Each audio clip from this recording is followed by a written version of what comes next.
Is it possible for you to look at the screen? Is everyone else looking down at their phones?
Another 2 employees.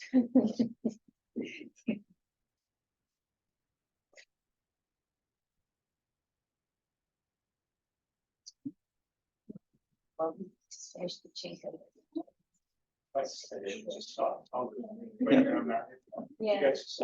Okay. And I'll send that in. Okay, welcome everyone to today's IMF social event. Today I have with me Helena Kolesova. Sorry. She's a researcher in physics here at the University of Stavanger. And today what we'll be doing is a little bit different. If you've been to any of these before, we'll be having an interview. I'll be asking Helena questions and she'll be telling us about dark matter and her research. But if you have any questions at any point, you're of course also welcome to just stick your hand up and ask them. And we'll also take some questions at the end as well. Yes, so, okay, thank you for coming today. So why don't we, so today we'll be talking about dark matter. So I'm a mathematician by training. I know a little bit of physics and I studied a little bit of physics at university, but we didn't talk much about dark matter. So I guess at some point, people started to think that there might be something called dark matter. So maybe you can tell us, how did this get started? Why did people begin to suspect that there might be something like dark matter? Exactly, yeah. So, yeah, I would like to tell you about the first observation that showed us there is something like dark matter. But maybe I'll better start with this picture in order to ensure that we are everyone at the same page. Yeah. So what I'm doing research in dark matter, and now like Tyson started to be a bit suspicious. Okay, dark matter, does it really exist? Like, are you doing research with something interesting? Yeah, and I would like to persuade here Tyson and you that yeah, we really think that there is something called a dark matter, and I will try to give some arguments why we think so. So yeah, well, just to explain this like basic picture. So you all know we live on planet Earth. Planet Earth is orbiting the sun, and sun is one of the many stars in galaxy called Milky Way. Yes, so we live in a galaxy called Milky Way. We observe many stars. We think maybe there is a black hole in the center of the galaxy. But a part of all these things I just mentioned, we think there is something called dark matter. And this dark matter is not just in this galactic disk, yeah, because our galaxy is kind of a disk, but this dark matter should form a halo around this galaxy. So when you say a halo, do you mean it's only in the area surrounding the galaxy? No, it's like everywhere. It's like a circle or spherical distribution of matter. Of course, there's also like some density profile. So as the ordinary matter, it's the densest part is in the center of the galaxy, and then the density fades out towards the further. So it's like a larger patch of dark matter compared to the visible galaxy. Exactly. Yeah, it reaches further than the ordinary dark matter. Yeah, and it also fades. Exactly. It also fades away at some point, but like it's a few times bigger than the galactic disk. So how do we know this? Yeah. And well, here the question is how to weigh a galaxy. How do we determine a mass or a mass distribution in a galaxy? And this has to do with rotational speed of stars in the galaxy. But maybe before going into this, I would like to give you an example, which is hopefully a bit closer to us. And then I think with this, I'll stand up. It's more comfortable. So now I'll just talk about the solar system. Yeah. So planet Earth is here. It's orbiting the sun as well as other planets. And since they have like more or less stable orbits, it means that all the forces which act on the planets are in equilibrium. Yeah, and I've heard there might be some students for earlier years, so maybe it will be kind of a repetition for you. Okay, so this equilibrium you can write down as an equation saying that gravitational force is equal to the centrifugal force. Yeah, and if you think about gravitational force that acts on one of the planets, you can write it down like this, like the gravitational constant, then you have mass of the sun, mass of the planet over r squared, where r is the distance from the sun. Yeah, and this should be in equilibrium with the centrifugal force, which again is proportional to the mass of the planet times velocity squared over radius. And so well, this is the basic formula here, and from this you can determine the mass of the sun. Yeah. So well, this formula. Can everybody see that? Do I need to? Can you see that? Yeah, but well, Rarely, maybe. Yeah. But I won't be writing that much. I think it's good now. It's good now. Okay. Good. So here we are, and well, this explains this formula, and it's like the mass of the sun can be calculated from the velocities of the planet and their distance from the sun, and then there is gravitational constant, but this is well known. So and it really corresponds to the observations, right? Like since of course the mass of the sun is certain constant, it's the same for all the planets. So the further the planet is from sun, the smaller its velocity must be, right? So and you can see it in this picture. Yeah, well, the velocities indeed are decreasing with the distance from the sun. So in this way, well, the main idea that like from the way how the planets are orbiting the sun, you can learn something about the mass of the sun. Yeah, so you can kind of weigh the sun by observing motions of the planet. And now, So yeah, maybe. yeah. So just to check, so for this to work, do we need to know what the mass of the planets are? Not really. Yeah. Well, in this formula, yeah, basically, or in this equation, the mass of the planets drops out. Yeah. Yes. So then we have just the relation between the mass of the sun and the velocity and distance of the of the planet. So the only thing we need to know is somehow the speed of the planet around the sun. Okay. Exactly, and the distance, right? Is it easy to measure speed? Rotational speed? Yes. Well, I'll get to it. Yeah. But does it have to be a planet, or can we have anything that orbits? Yeah, we can have anything that orbits, and I think it will be best to speak about this on the example we are really interested in, and it's weighting of a galaxy. Yeah. So I think for the planets you can just measure from observation, right? Like you see the planet, you can really infer the proper movement. But like in galaxies, it can be a bit more difficult because like you have the stars are far from you and so on. So how you measure the speeds of stars in galaxies? It's from shift of the spectral lines. Yes. So the stars emit certain spectra. It's related to the transitions between different energy levels of the atoms in stars. And if the star is moving, there is a Doppler shift which changes this specific frequency or wavelength. Yeah, so from this Doppler shift, we can infer the speed of the stars. Yeah. It's a very good question. Well, the similar is like when we have the galaxy.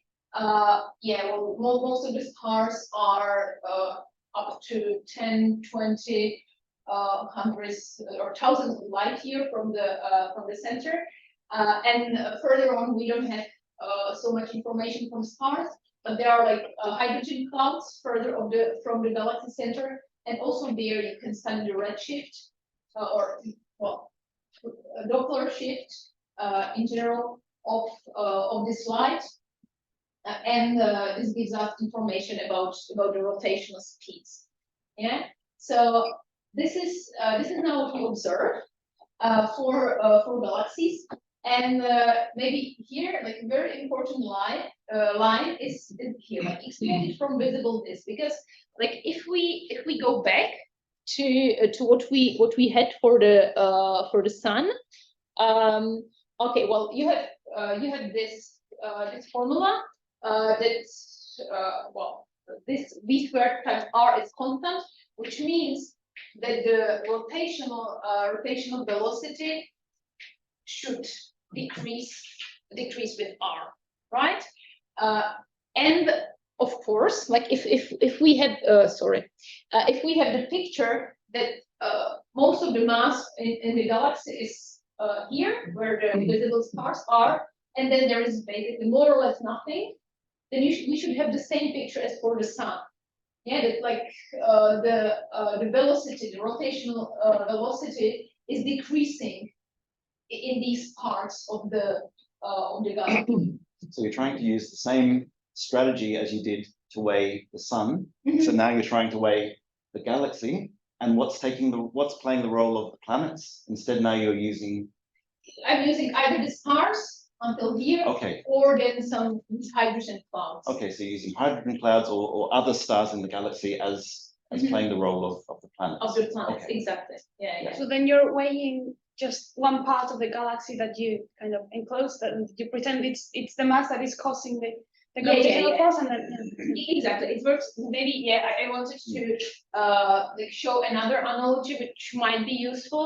Maybe you've also calculated in some of your courses how the gravitational force evolve, for example, inside Earth. Yeah, maybe you may have seen this. So like we have we have Earth, which is a ball, and it has certain radius. And like okay, now I'm plotting, say, gravitational force, and you know when you go from the center, it like drops with r squared. Yes, so this you know very well. But what happens if you go inside the Earth? The force is growing linearly. If the Earth was if the mass in the Earth was homogeneously distributed, then it would be linear dependence of the force on r. Yeah, well, with the Earth, it's not homogeneous, so it's a bit different. But like if you have homogeneous ball, then the gravitational force goes like this. So now, with this analogy in mind, it's quite understandable that the gravitational force is, and then the rotational speed is also increasing here when you are still within the galactic disk. Yeah, because like you are enclosing more and more mass. Yeah, and then like if you get out of the galactic disk, where most of the stars and most of the weight should be present, then it should start the rotational velocity should start to decrease. And that's what we see with the planets and, That's and what the sun. Exactly. That's what we see with the Yeah. planets and the sun. But observations from late 70s showed that the rotational curves are more like this. Yeah, that the rotational velocity is still increasing also outside the visible disk. So you're saying that stars actually go faster the further away they get from the center of the galaxy. Exactly. so even though they are getting farther, there's still more force. Yeah, exactly. There is still more force, which kind of suggests more like this picture, it suggests the picture that the mass is distributed also outside the visible disk.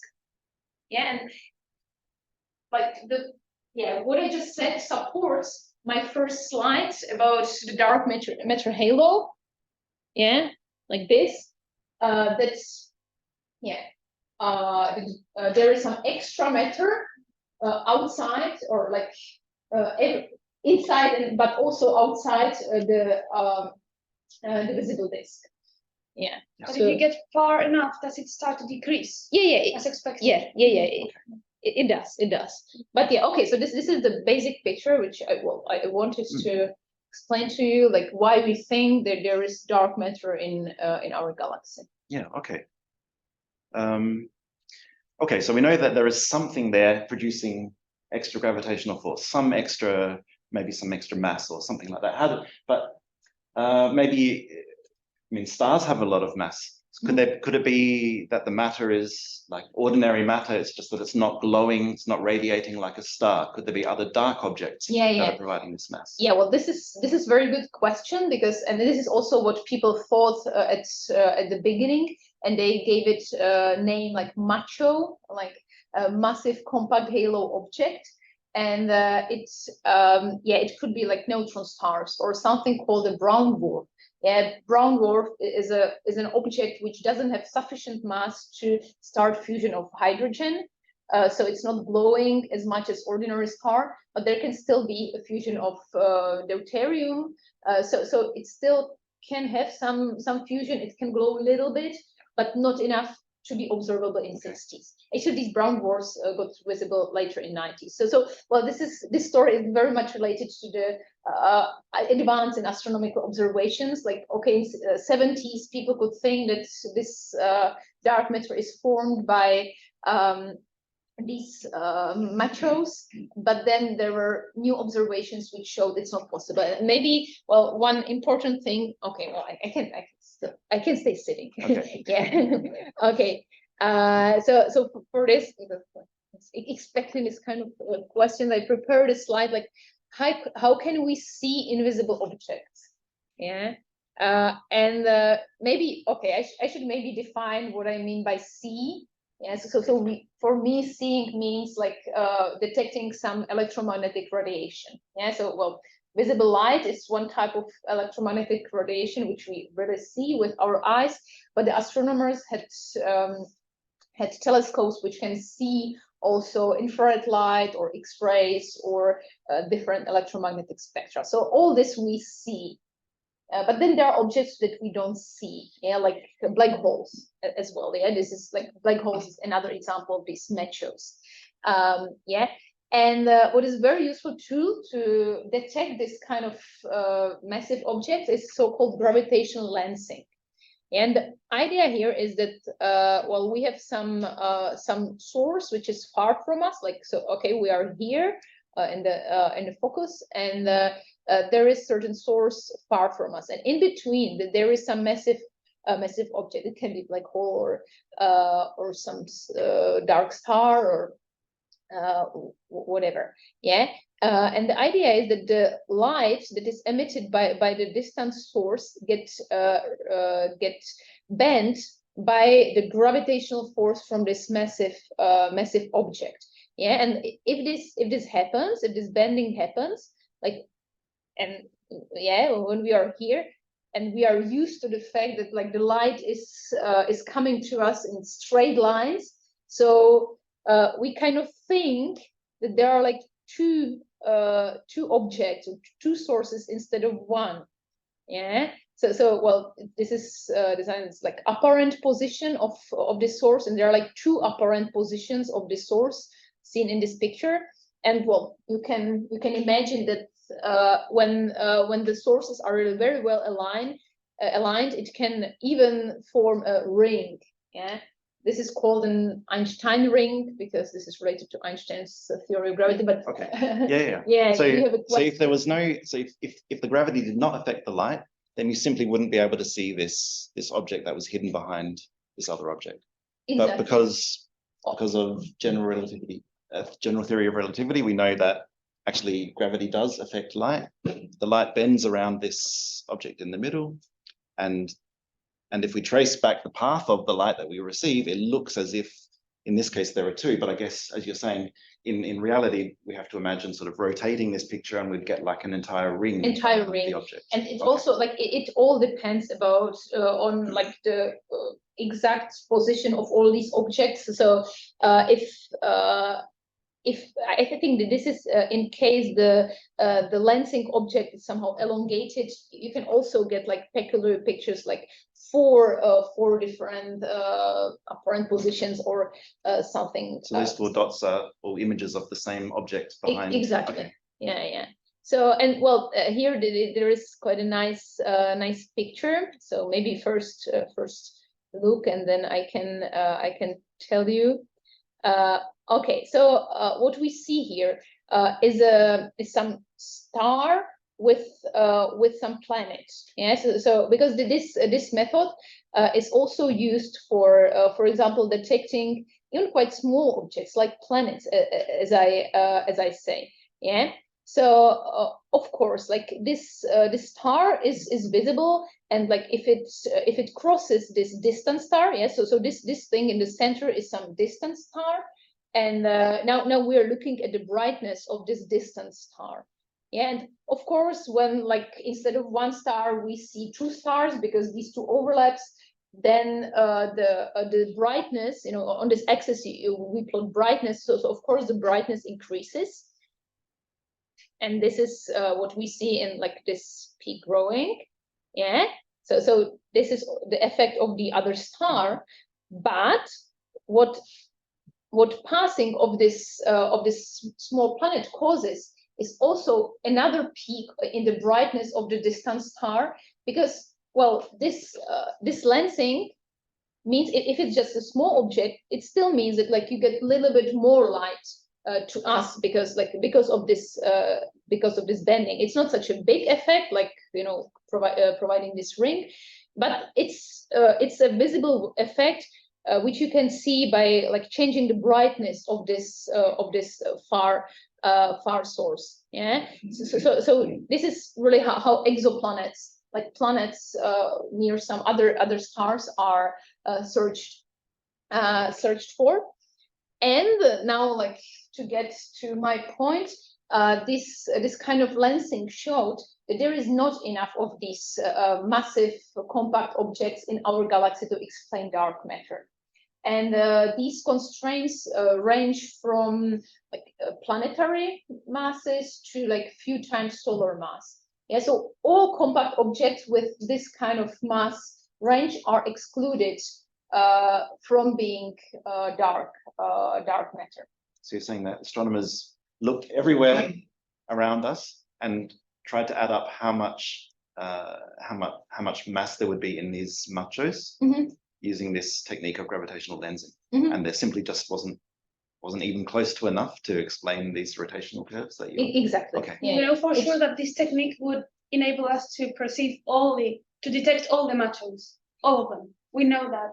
Yeah, of course. Like you have to maybe assume some distribution of them, like because we approximately know the distribution of dark matter from these rotational curves. So we need like how many of these measures we would need, and then we can calculate like how many of these lensing events we should observe, and we simply don't see enough.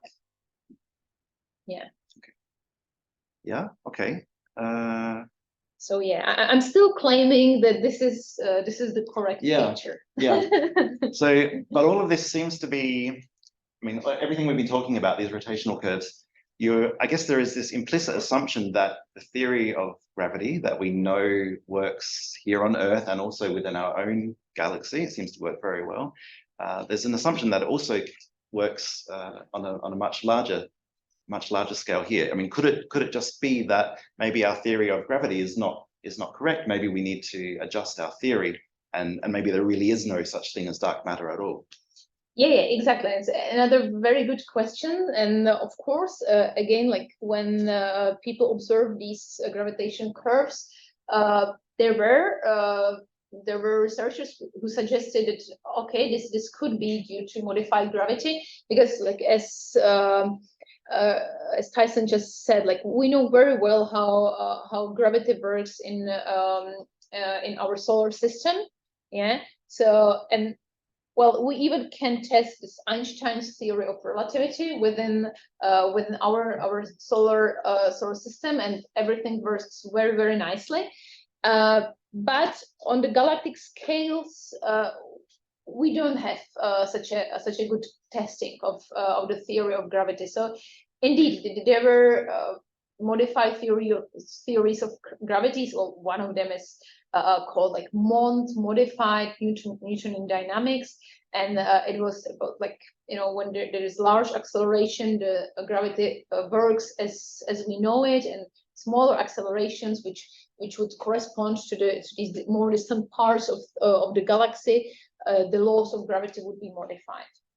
Yeah, this was quite popular, well, until new observations appeared, we really could not say which of these are true. But yeah, well, this is another example of great advance in astronomy, because we are now able to weigh also galaxy clusters.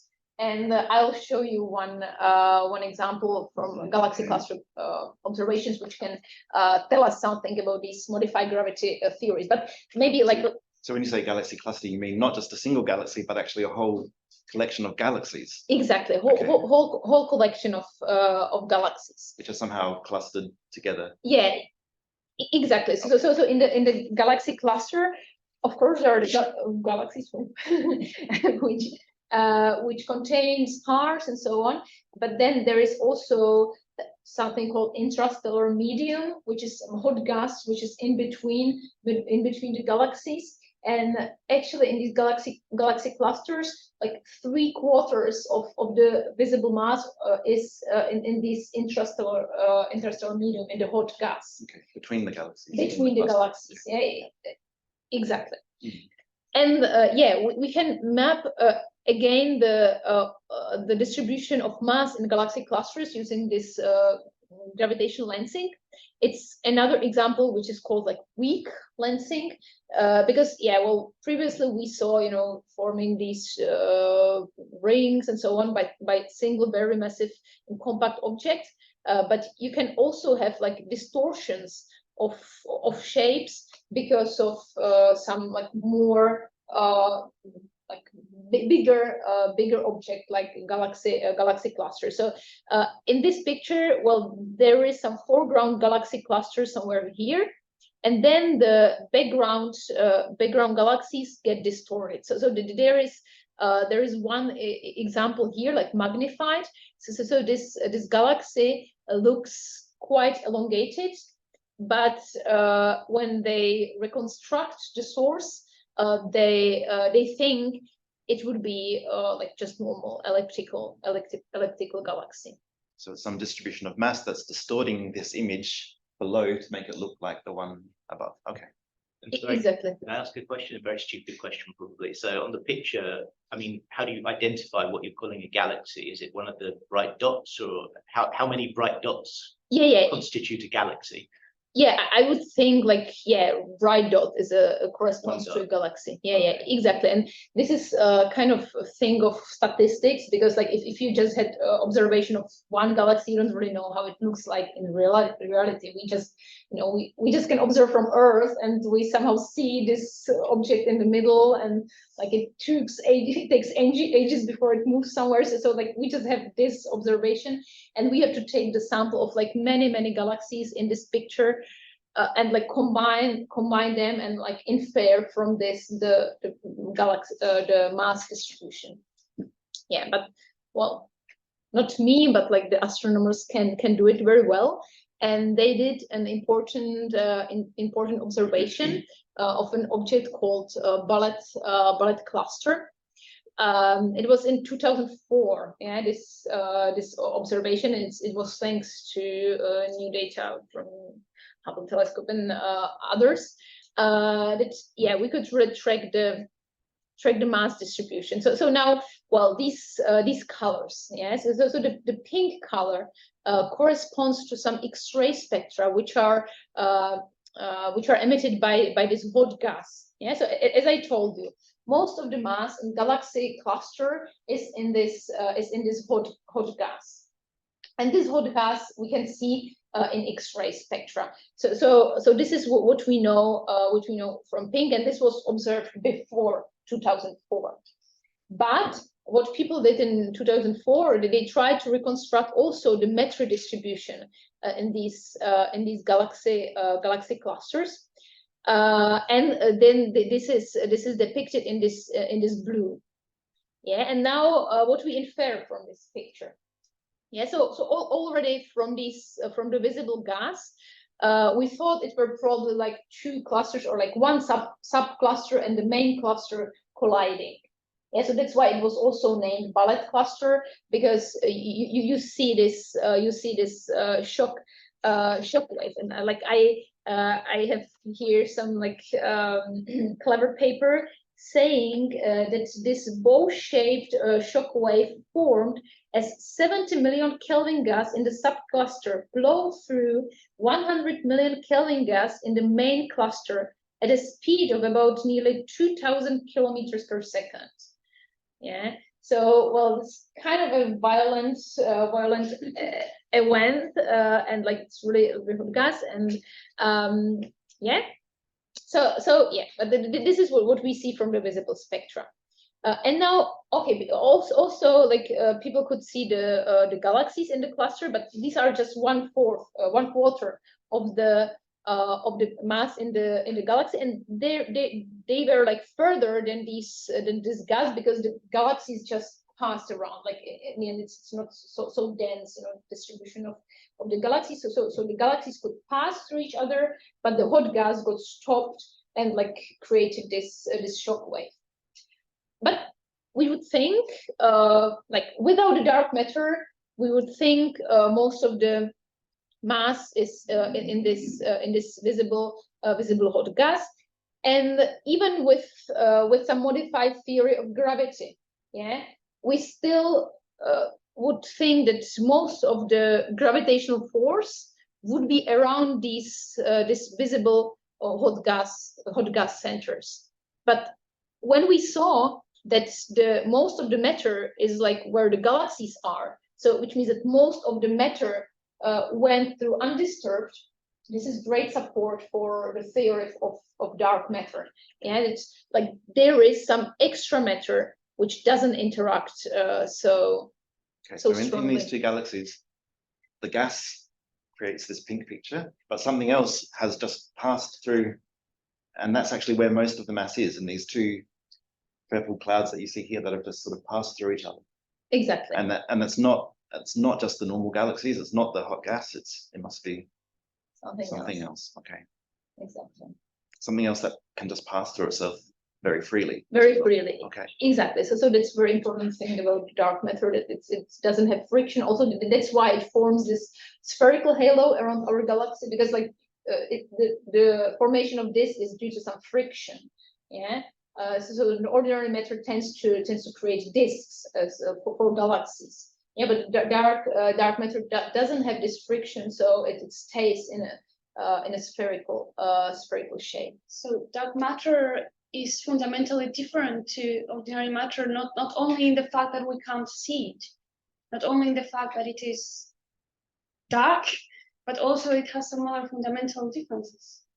Okay. Exactly. Yeah. Well, these dark matter particles shouldn't interact between each other too much. Yeah. Exactly. So you said that this observation gives support to the idea of, I think you said, dark matter theory. So I want to press you on the theory part here. So far, my understanding of dark matter is that it's some sort of godlike thing that's basically saying, we don't know. We have a theory, it doesn't agree with the experiment. What's the explanation? Dark matter. What is dark matter? We don't know. So that's just basically, it's the same thing as saying we don't know. So I'd be very curious to understand a bit more precisely what the theory of exactly. So I think it leads us. Well, I had one more argument for like why the dark matter could be is important for evolution of our universe, but maybe we can maybe get to it later. But now really, I think this is something that I should say as well, like what we think dark matter is. Actually, it's also like, you know, part of my research, because like we don't know. But I just wanted to show you why do you think like the ordinary particles can't be dark matter? And like we already mentioned these reasons. Yeah. So the fact that we don't see it means that it doesn't interact with electromagnetic radiation. So it means that it doesn't have electric charge. Yeah. So well, these are known particles. Okay, maybe I should say a few words about this table. So quarks are particles which form protons and neutrons, which in turn form atomic nuclei. Yeah. So well, mostly we can see this up and down quark, which form protons and neutrons, and these are some like heavier brothers of up and down quark.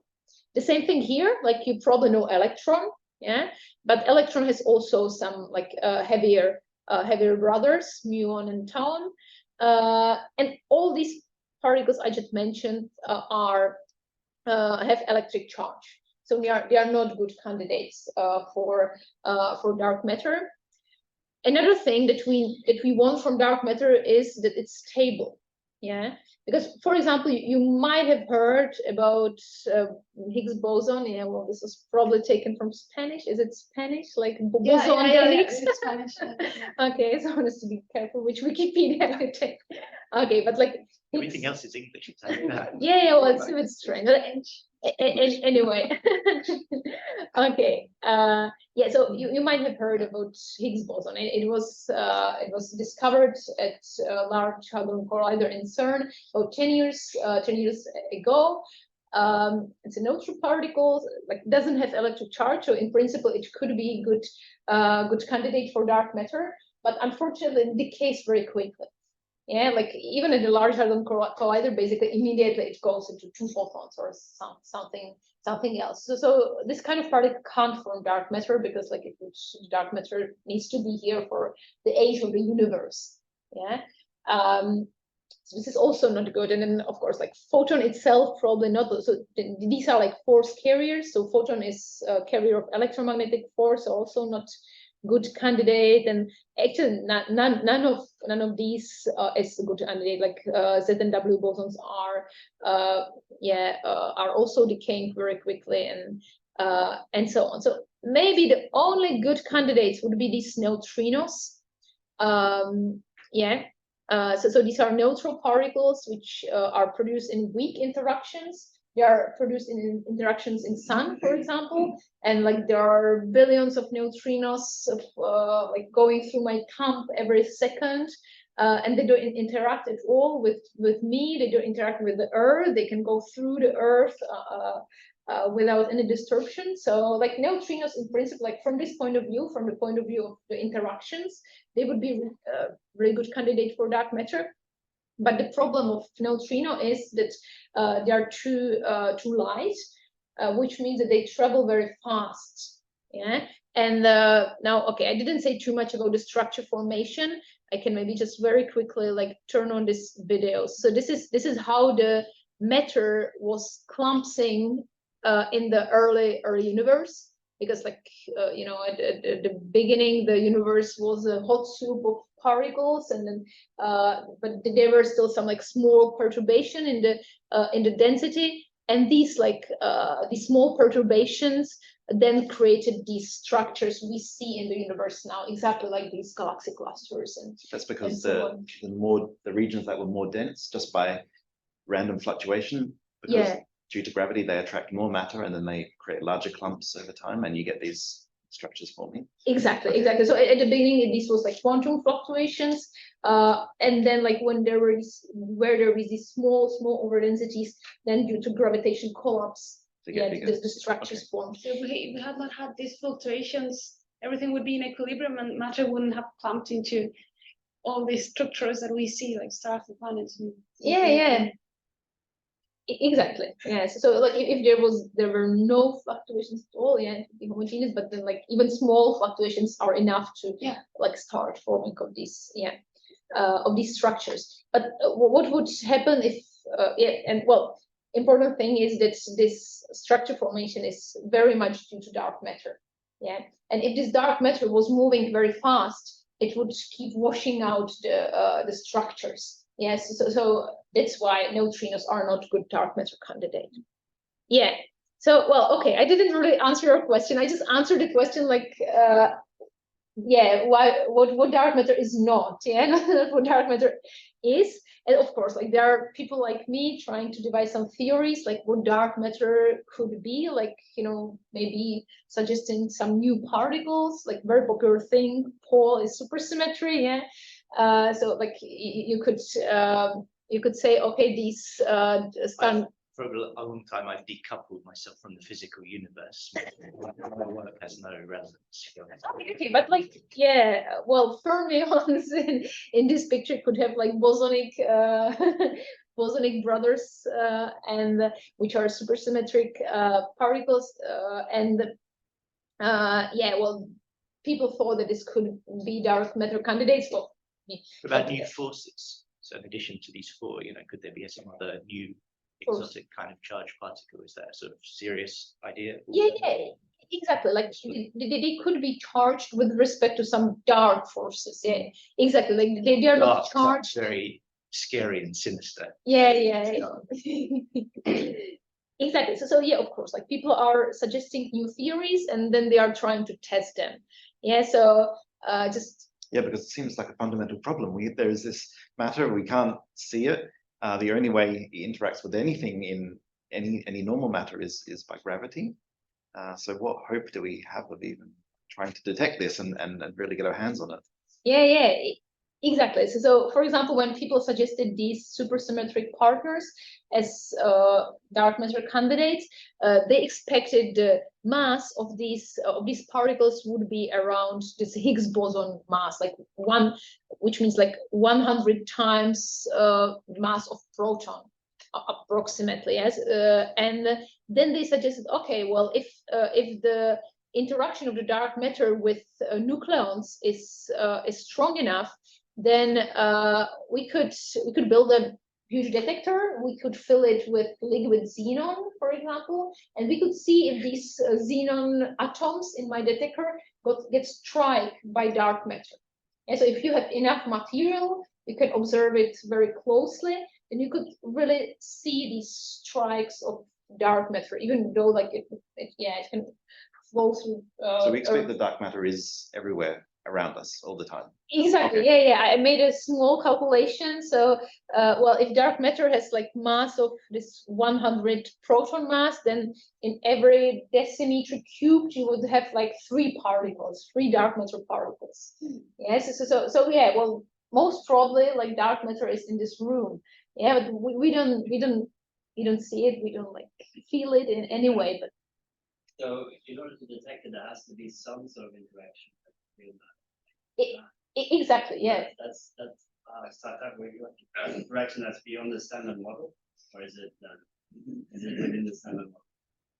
Well, it depends. Like it's not going to be in the standard model because it includes gravity. So yeah, exactly. So we know the gravitational force, and then there might be some extra force. And well, there are many different types how to couple to standard model. It could be, for example, some dark force which mixes with electromagnetism, which mixes with the normal photon. Right. So which would then basically like effectively this would give these dark matter particles very, very tiny electric charge, for example. So this is possible. Yeah, like it is very, very tiny electric charge. Right. So it could be. And so if it interacts with standard model particles, then there must be some way how to couple it. Yeah, but the coupling must be very, very small. Yeah. But okay, we hope there is some coupling, because otherwise it's hard to say anything. And well, what we do, we simply wait if this big detector, like for example this xenon 1 ton, or like 1 ton of liquid xenon, if an atom in this detector will move, and if we don't see it, we can exclude part of a parameter space in this plot. Yes, so this is some like interaction strength, and this is the mass, and we can say, okay, well, you see here this like xenon NT, for example, like it will be upgrade of this. Like, okay, if even this experiment doesn't see anything, then yes, then we then this part of parameter space is excluded. But yeah, it's all the time like saying what dark matter is not like. Yes, so unfortunately we don't really know like what dark matter is like, and well, it's part of my research to try and devise some theories which could explain dark matter. So maybe you could tell us a bit about your research now, because I know you recently received a grant from the Norwegian Research Council, which covers your salary and also a PhD student who I think is here today. Yeah. So maybe, would you like to tell us a bit about what your project is about? Exactly. Yeah, I can, and I've been prepared. And okay, yeah, we are running out of time, right? So I should do it. We have until 1:30. Yeah, but I think we should also keep some time for it. Oh, okay. So, but I'll briefly tell you. Okay. So my idea was or is that we could have dark matter, which is quite similar to standard model particles. Like I was mentioning these quarks, right? And these quarks, they don't appear just as themselves. I said like they are part of protons and neutrons, but they can also form something called mesons, like a particle like called pion and things like this. And there could be some dark copy of these quarks, and there could be some dark pions, and these could be dark matter candidates. Well, there's some motivation for this. And the funny thing that could happen in this for this dark matter is something called a phase transition. Yeah, because well, even ordinary matter can appear in different phases. Yeah, so probably like you know very well that the water when it's boiling, then vapor is created and so on. So this is a phase transition between water and vapor. So this is well known. And maybe well, what is less known is some phase transition between these elementary particles. So well, I already mentioned protons and neutrons. So this is what we see now. But in the early universe, we had something called quark-gluon plasma, which was some hot soup of these quarks and then gluons, which are the force carriers for the strong force. And when the universe cooled down, at some point there was a phase transition where the quark-gluon plasma changed into protons and neutrons and other particles. For our particles, this phase transition wasn't too violent. It was something called crossover. So it like smoothly went from this quark-gluon plasma to protons and neutrons.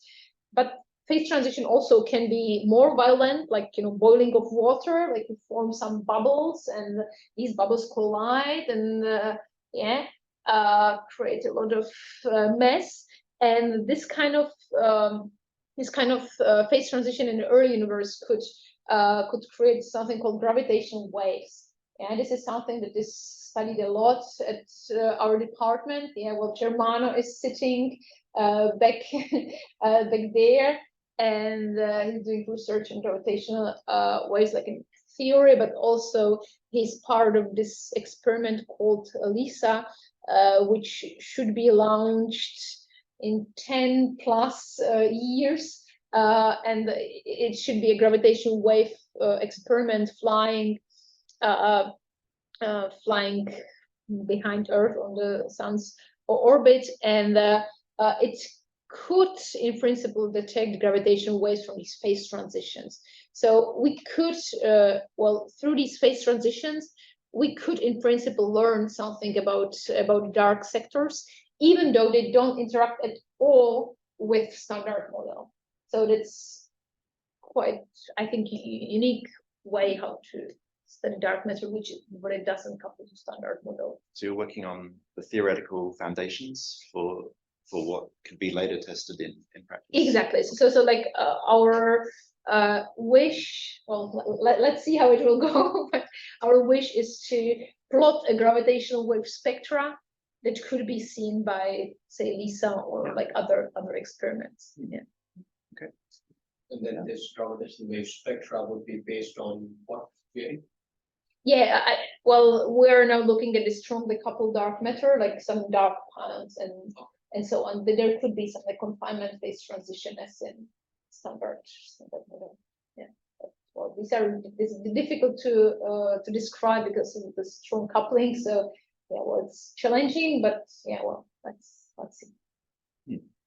So you expect the results from the coming gravitational wave measurements to be so detailed that it will be possible to detect blah blah blah?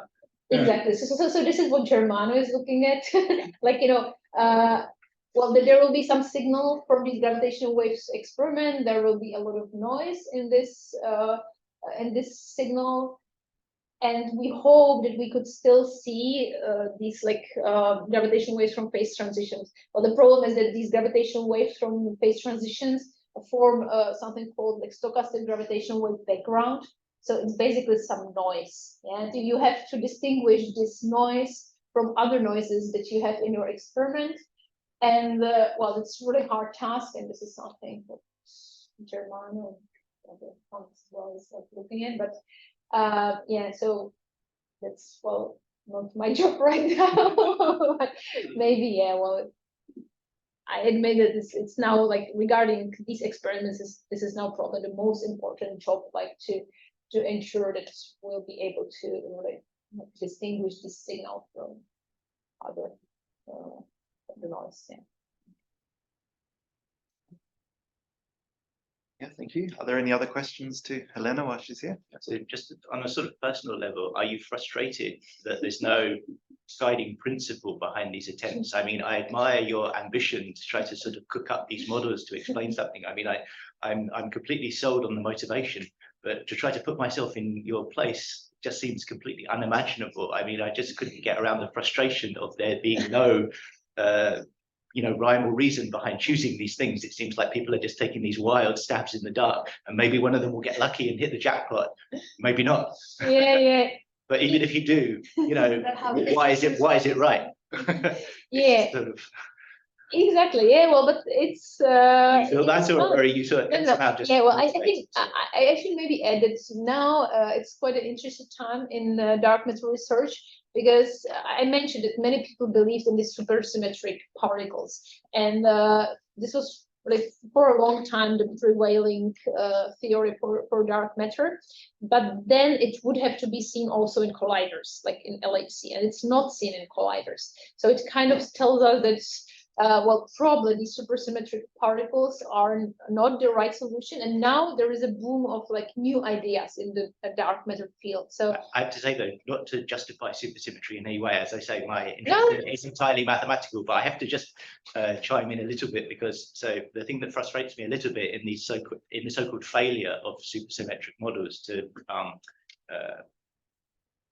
describe the real world is that usually what they mean by supersymmetric models are basically the most simple supersymmetric model that you can get away with. So a classic example is this so-called minimally supersymmetric standard model, which is just taking the standard model and adding superpartners to all of the particles you already have. And I have to say, knowing a little bit about the subtleties of supersymmetry, there are many more ways to supersymmetrize a theory that you're interested in than doing that. And as far as I can tell, that no one has really explored anything anything with a more subtle structure. They simply choose the simplest possible generalization. Bang, that doesn't work. No. Well, guess what? Surprise, of course. I must, I must ensure you that, like, if you come to particle physics conference, you will find people who will exactly build this kind of more subtle supersymmetric models, and they say, okay, even with the LHC data, my supersymmetric model still works. Yes, so there are still people like this. It's just that the experiments are usually, like, the experimentalists usually interpret their data in terms of the simplest models. So if you look at the original experimental papers, you will find data for MSSN, but this minimum supersymmetric model, the simplest one. But of course, like, you can devise more complicated model which will still survive. But also one has to admit that they are not that elegant, right? Okay. Depends. Okay. Compared to now, exactly. Now it depends on taste, but like compared to exactly now there is a boom of like other types of models which are quite elegant. Okay, well, this is really a question of taste. But okay, like introducing just few fields, maybe few new particles, which could explain the dark matter and like explore. Yeah. So now, I think now it's interesting time in dark matter research. Also, like another thing is, which I'm partially looking at with Gailin here, like is how to extend these experimental exclusion limits to lighter, like to dark matter, and so on. So yeah, well, there are things to be done, and yeah, I think that's fun. Yes. How exactly do you want to push your dark file in something? It's a keyboard temperature, right? It's more than below that you get it into the detail. No. Yeah, well, it was simplification. Yeah, well, okay, it would be more in PTAs. Yeah. Okay. Yeah. Well, yeah. Yeah, well, the question was like if because Lisa can probe phase transitions which happen at electron-weak scale, like at a certain temperature in the evolution of the universe, and like in my model, the phase transition would happen later, and it means that the frequency of the gravitational waves from the phase transition would be lower, so it wouldn't be seen probably in LISA. It would be seen in other experiments which can probe lower frequencies, and this is, for example, pulsar timing arrays. It's another way how to detect gravitational waves. Any other further questions? So Tyson, as a mathematician, Yeah. are you convinced dark matter exists? Yeah, there must be something there, right? And there was one other explanation, one other convincing reason that we didn't get to today is very interesting. Pardon? Yeah. Yeah, exactly. Yes. So well, in reality, yeah. Well, so what I was talking about were more like first indications of some existence of dark matter. But when you then see this like exact numbers, when someone tells you, okay, there is 26, okay, well, 84% of matter is dark matter, then it comes from observation of so-called cosmic microwave background. It's well, something that was produced in the evolution of the universe, when like at the beginning, as I told you, the universe was just some hot soup of particles where all the time the particles were interacting and scattering, and also the photons, were interacting with the free electrons and all the charged particles in the soup. But at some point, the universe cooled down and diluted. At some point, the neutral hydrogen could be formed, like the electron and proton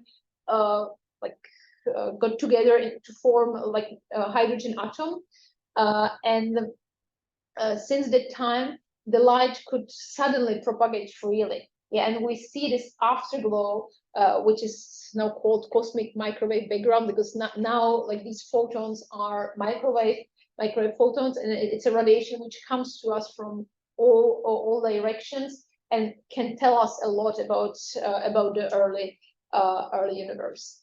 And basically from the anisotropies in this picture of the afterglow. So this is the picture of this CM, of this cosmic microwave background, and like the different colors correspond to slightly different temperatures. So it's like these are perturbation of the order of 10 to minus 5. So very small perturbations, and well, again, like we needed very good observations to see such a good picture. So it took some time, but with this data we can really expect like how much dark matter there was. And it's very much related to the structure formation. So this is how the like density perturbations were growing, and as I told you, the dark matter perturbations were most important. So in this movie, actually, they simulate dark matter clumpsing, because dark matter started clumps much earlier, exactly because it doesn't interact with photons. When the baryons, the ordinary matter, since it interacts with photons, the structures were still like washed out by the photons. So the ordinary matter couldn't form any structures before this this event called recombination, where the cosmic microwave background was formed and when the photons started to propagate freely. Yeah. So only after that the normal matter could form structures, but actually what happened, it just fell into the potential wells formed by the dark matter. Yeah, if this dark matter structures were not there, or the ordinary matter would form like much smaller density perturbations, and we wouldn't see the structures that we see now in our universe. So this is like very important argument for existence of dark matter. Well, I would say that it definitely, something has to exist, but then you get to the question of what does it mean for it to exist? I mean, but I see that we perceive this phenomenon, and then we try to fit them in some model in which whenever something produces gravitational force, then we call it matter, right? That's what we call it, matter. But then it's because I guess a lot of people have this conception of matter is something that we can like touch, right? But now this is different. Some people call matter because it produces a gravitational force. Yeah, it also like, yeah, well, we define matter also by the fact how it behaves, how it responds to the expansion of the universe and so on. Like it's very important that the matter doesn't have any pressure, and because then it like is affected in different way by the expansion of the universe. Then, for example, some like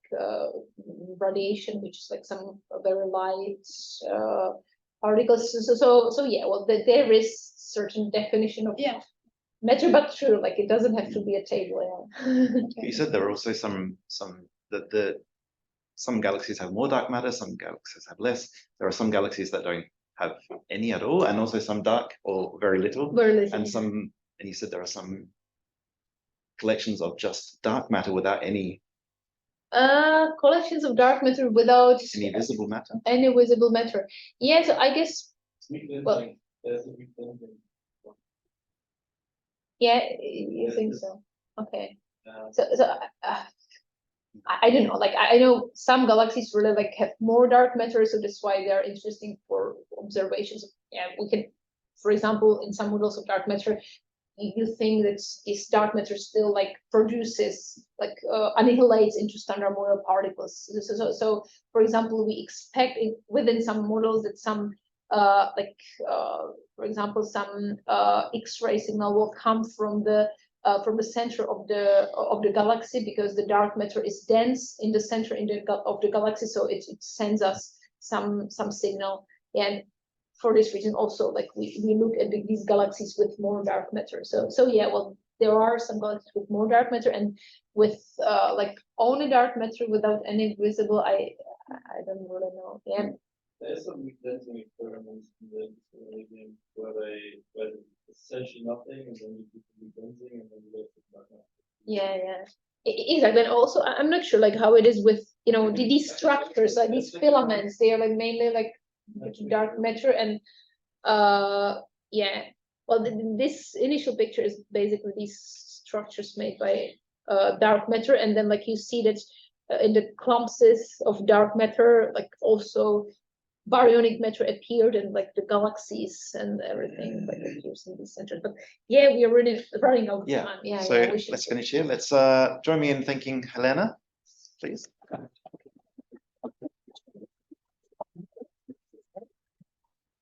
There will now be some lunch in the Institute lunchroom. So if you're not sure where that is, just follow everyone. And we're going up there to get some food now. Yeah, thanks for coming, everyone. Thank you.